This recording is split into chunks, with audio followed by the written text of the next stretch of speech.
Alrighty, so we just witnessed the collapse of the Sector 7 plate, and we found out that Tifa told Barrett that Eris had taken Marlene somewhere safe. So if you played the remake, then this scene is pretty close, follows pretty closely, or I'll say the remake follows the original pretty closely here.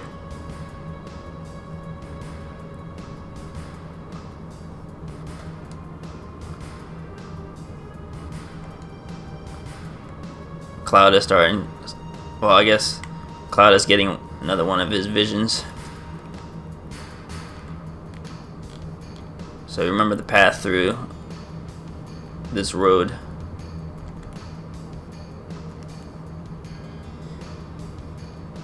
You need to learn optimal routes through dungeons in these old games. That way it cuts down on the amount of random battles.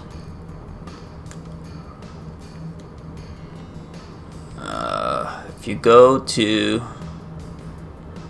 talk to that boy from earlier. So we didn't take the money in his drawer, so he rewarded you with turbo ether. Turbo ethers aren't extremely useful in my opinion. I guess through the mid game, but you can duplicate items, and later you will you get a bunch of turbo ethers from grinding your materia in the final dungeon.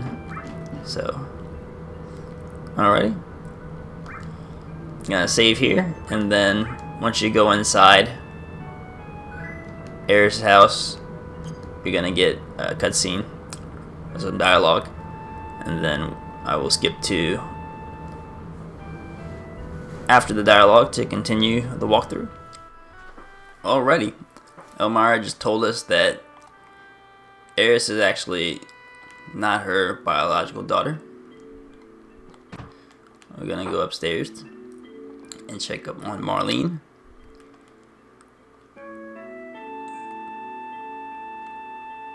And there's a dialogue choice here, and I think it affects Eris' affection if you choose. Let's hope so. I might be wrong about that. I don't know.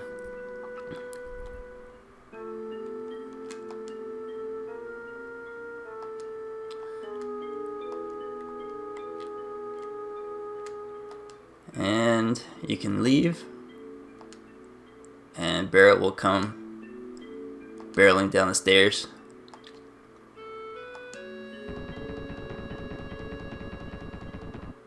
It's pretty goofy.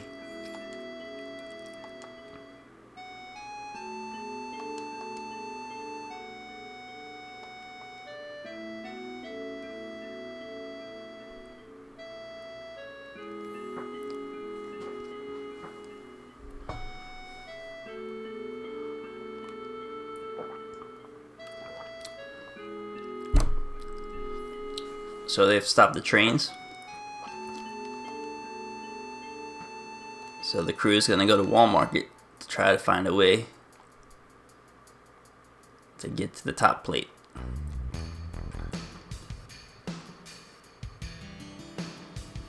Alrighty. Let me go over their equipment.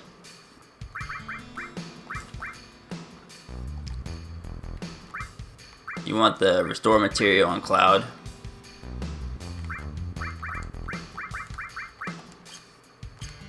I'm gonna go with the lightning all combination on Barrett, because there's some enemies weak to lightning in the Shinra building,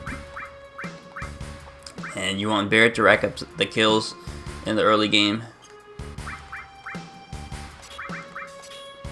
because you won't really use him in the mid game. You want him to unlock his higher level limit breaks because he's really strong in the end game, and you don't want to have to go out of your way to unlock his limit breaks. Give Tifa some nukes and cover, because you won't use Tifa in the early game after you leave Midgar.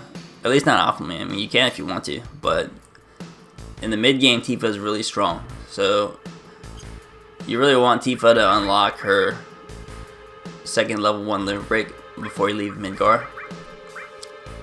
So that's why you'll use the cover material on her. That's generally the best use for cover, to take advantage of a character's limit breaks, and you see that put her in Fury status. And then Cloud, you want him to have Restore, because that way you can focus on healing, and you can wait till later to unlock his limit breaks, and then just give him a nuke, because magic is stronger than physical attacks in the early game.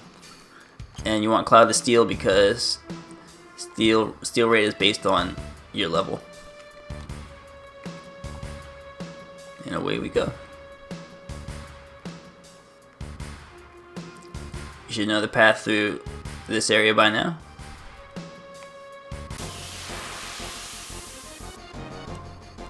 FF7 is definitely an old school game. Games nowadays are really afraid to,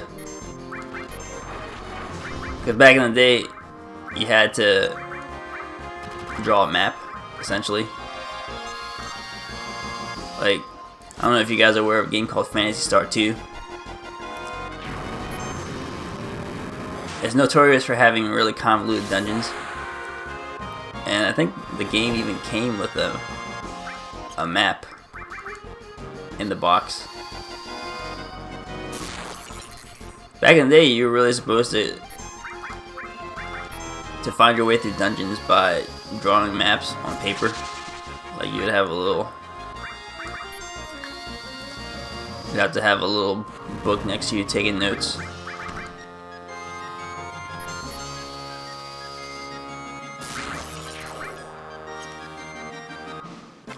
FF7 is definitely an old school game. Like, there's no mini map. There's no quest markers.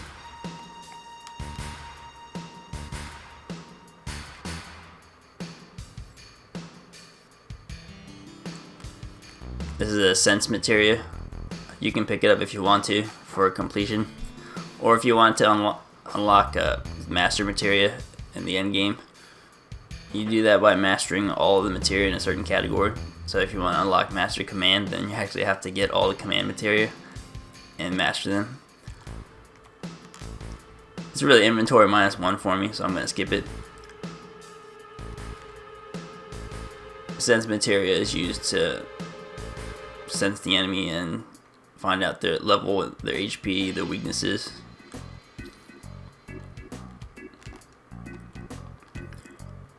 I'll rest up. Obviously, I got it all programmed in my head, so, or Google.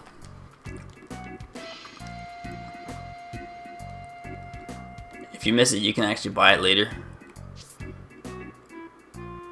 Oh, whoops, that's not where I meant to go.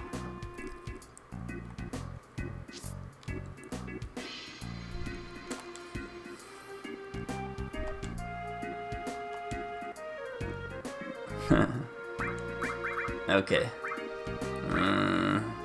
Make sure we have a good stock of hypers and tranquilizers. And a couple more.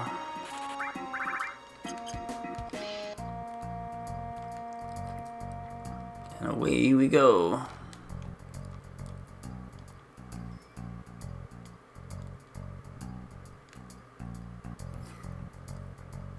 I guess I'll actually... You actually want to go to the... excuse me. You actually want to go to the weapon shop here. And the guy in the back is going to sell you some batteries. and you need these, so buy all 3. Okay. And earlier I actually skipped buying Tifa's weapon, but I'm actually gonna do it.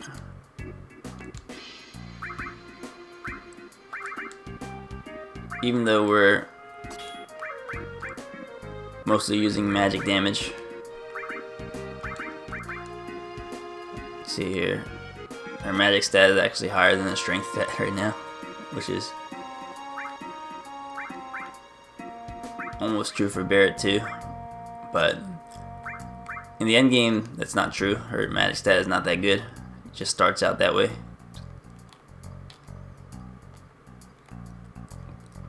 But it's still good to have a higher damage weapon for her limit breaks.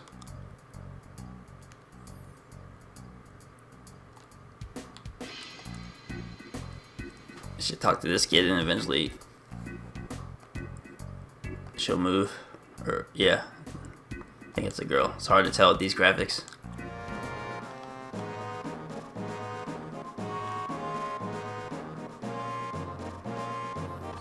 Alrighty. So if you play the remake, whoops, you'll know that they, alright, first things first, go down here, put a battery in. You'll know that they totally redid the events, climbing up to the top plate to assault the Shinra building. It's not nearly as involved in the original. It's kind of a little puzzle. So like there's no battles here. Just a kind of a series of puzzles and navigating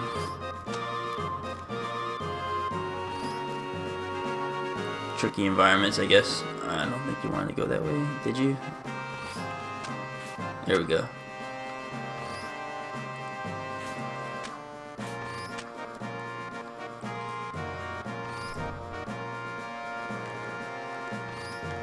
Put the second battery in here.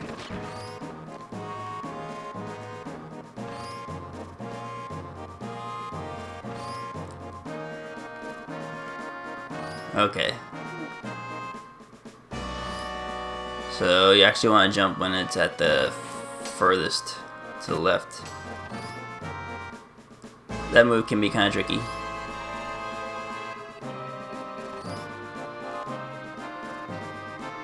So there's another place to put a battery on the left. I think you're supposed to go up and then come back down. There's an ether in there.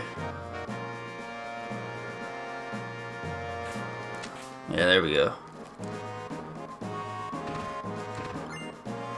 Get an ether. And then climb down on the left here.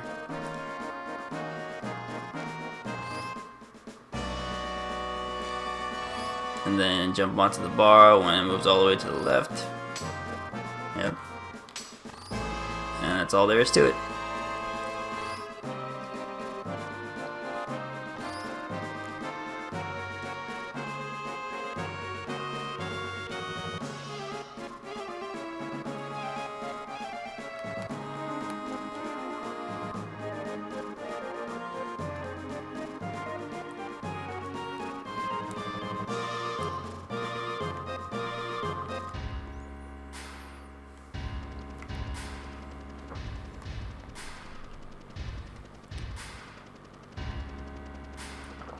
Still a pretty cool shot of the Shinra building. I think the pre-rendered environments was the way to go in the PSX era. Some games try to do the 3D environments with the 2D character sprites. And in my opinion, environments are too detailed for you to try to render them in 3D on the PSX. Especially the really expansive environments like this. They work to some extent. Like Metal Gear Solid looked pretty decent.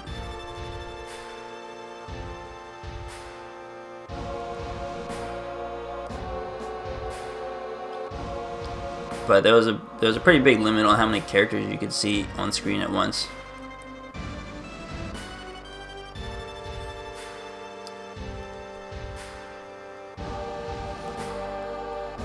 Alrighty, so I think your choice here affects their affection for you. So you choose the. I guess you can. Doesn't matter what you choose because you can go in the front door even if you say you're gonna sneak in quietly. It just affects. If you agree with Tifa, it increases her affection. If you agree with Barrett, it increases his affection because he can actually be a date in the date sequence. I'm just gonna choose because that's what I'm gonna do. Alrighty, we're about to tackle the Shinra building. First off, we'll go over the equipment and materia setup. I'm still rocking Iron Bangle on Cloud and Barrett, which we bought in Sector 7 at the beginning. And I stole the Titan Bangle off of Eris to give to Tifa. And I actually upgraded Tifa's weapon to the Metal Knuckles. Metal Knuckles you bought in Wall Market. So Cloud is rocking steel materia because steel is based on your level. Using Cloud as a healer because he's actually a really good healer. He has a high magic stat. And I usually wait until the end game to unlock his higher level limit breaks. Give him ice just to give him a nuke because magic is stronger than physical attacks in the early game. Give Tifa the cover materia to try to unlock her second level 1 limit break. Use cover to take advantage of limit breaks. Gave her lightning and a fire materia. And gave Barrett the lightning all combination because there's enemies weak to lightning in the Shinra building. And he gave him the all combination so that he can rack up lots of kills because you want to try to unlock Barrett's higher level limit breaks in the early game, and you do that by getting kills with that character because Barrett's not very useful in the mid game. Busting through the front because I can't be bothered to climb 60 flights of stairs.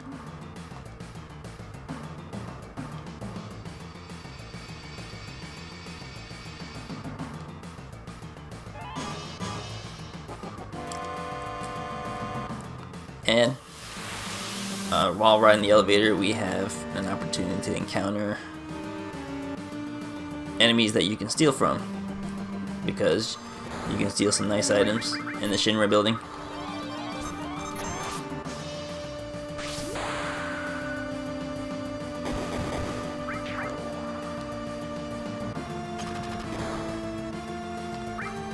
I don't think you can one-shot them with a bolt spell. Nope.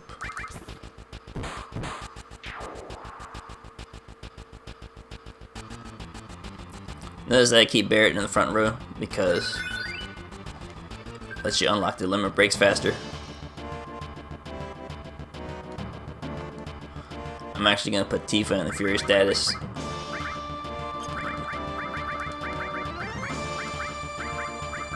Because Tifa gets her level 1 limit break faster than anyone else in the party.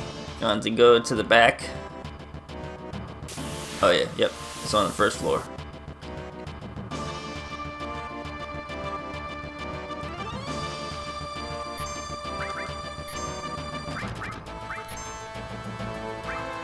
Rack 'em up, rack 'em up. So in the early game, when your damage isn't that good, you have to kind of pay attention to how much HP the enemy has. Oh, that was not cool. And then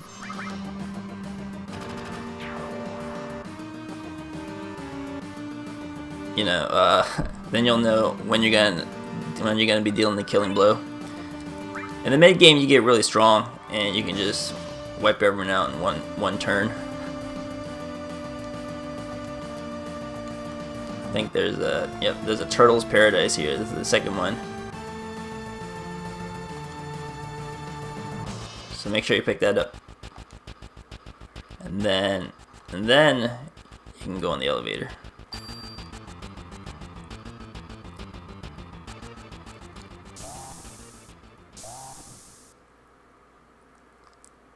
You can pick it up later. So eventually you come back to the Shinra building, but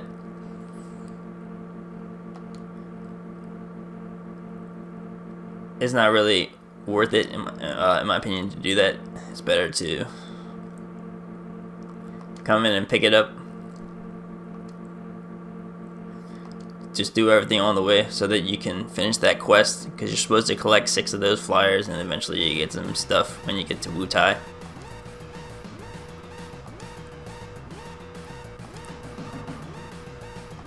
Interestingly, the hidden character Yuffie was originally designed differently. Those flyers would actually affect her stats when you recruited her, but they did away with that idea. So now it's just you just collect them and you get a bunch of stat boosting items.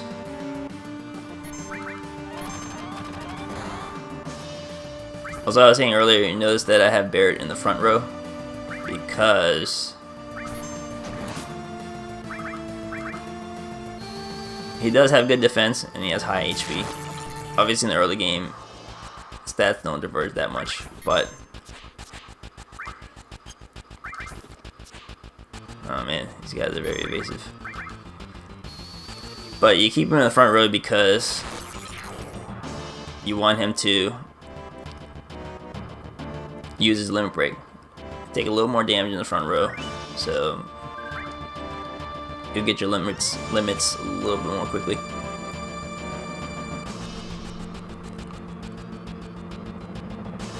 Although nobody gets their level 1 limit break as fast as Tifa.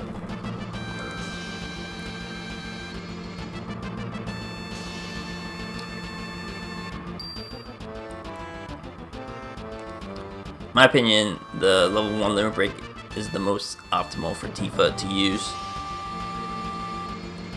I think you should just keep her in level 1 limit even after you unlock the higher level ones, because the slot machine mini game that you have to play when you use a limit break just gets more and more difficult.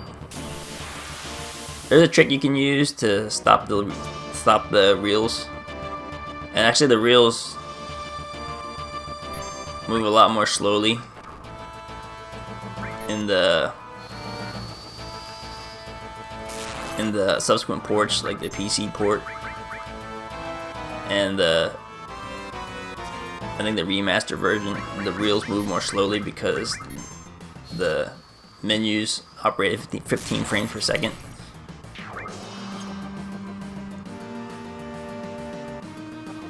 But in the PSX version, the reels move pretty fast, so even if you use the trick to stop the slot machine, it's still kind of tough. Once you get up here, you can actually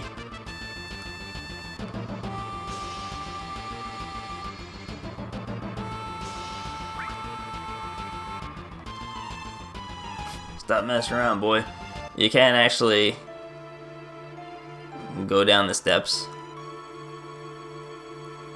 because there is actually an elixir on the steps that you could have picked up had you taken the stairs. And also there is it's kind of a funny dialogue that you get when you take the stairs. Now, if you are one of those people that are really against using the item duplication bug, which you can do at the end of the game using the W item materia, which you get pretty much before the final dungeon, then you need to get as many elixirs as you can, because in the final dungeon there is a room where you spawn a bunch of enemies, including magic pots, and magic pots need to be given an elixir before you can kill them. Otherwise they steal items from you and you can't damage them. So you can actually steal elixirs from enemies in that room.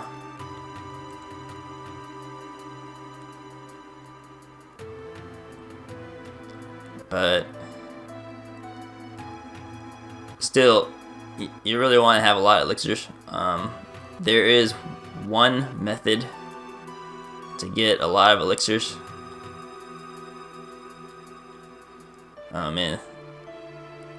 And I'll show you that method. It involves using the morph materia.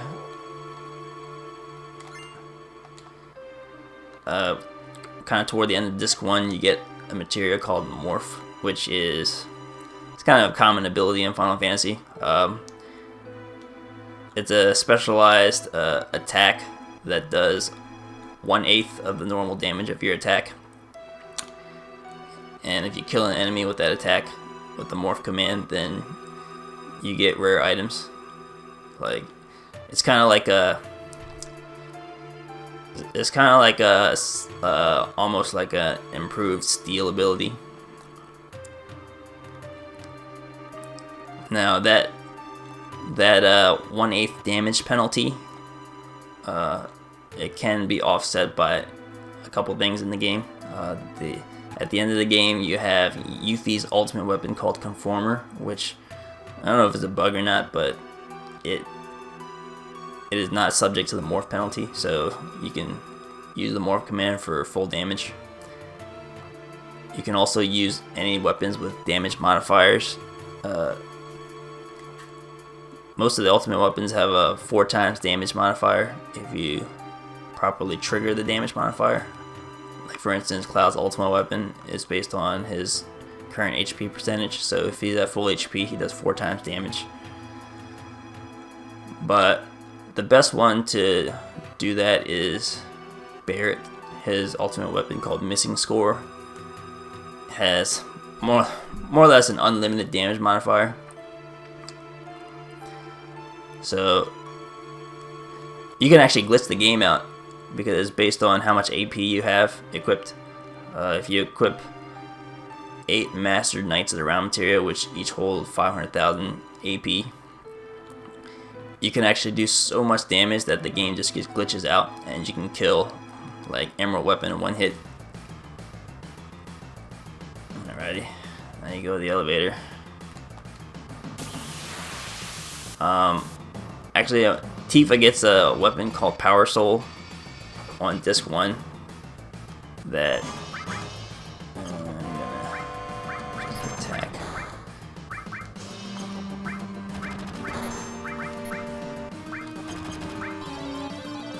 And that has a damage modifier based on it has a 4x damage modifier if you're in death sentence state, which is a status effect that counts down 60 seconds until it kills you.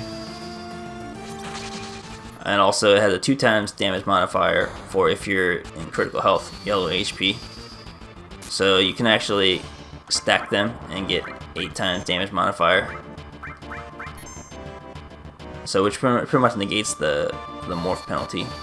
What I like to do, because you get the morph materia in the Temple of the Ancients, so right after you leave the Temple of the Ancients, you can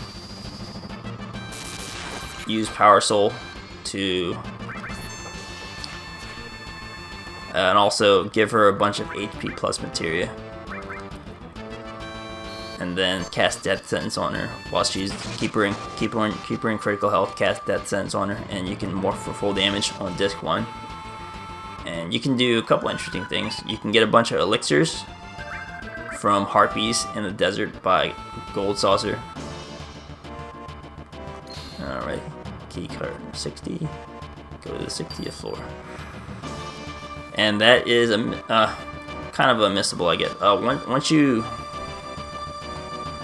Once you clear disc 1 and get to the I guess the northern continent, the Gaia's Cliffs mountains, and then eventually you beat that area and you get the High Wind, your airship.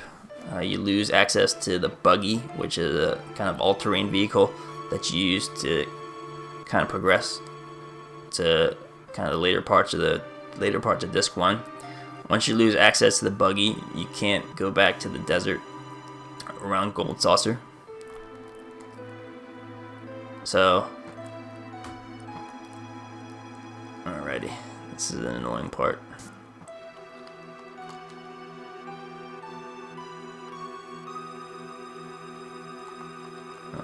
Alright, this part really sucks. You gotta Metal Gear Solid your way through this.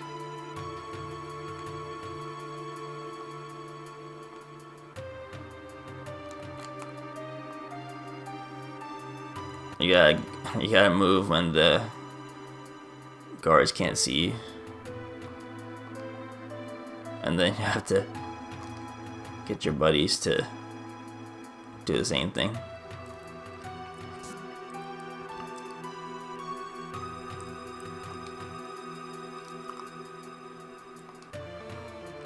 But yeah, as I was saying earlier, you can use Morph to get elixirs, and then you can also use it to get power sources on disc 1. Oh, shoot. Oh man, it's the worst. The second set of guards move faster.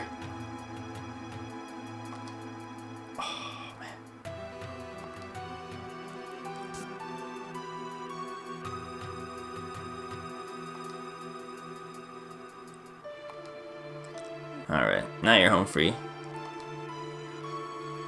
Oh, glad I did that in one try.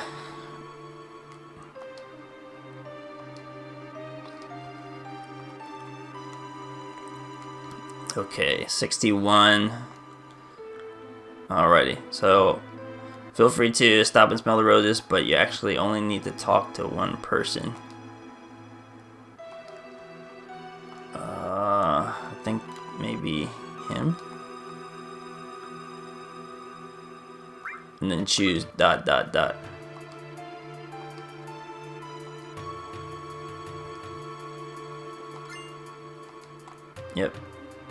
And then you can go talk to other people if you want to.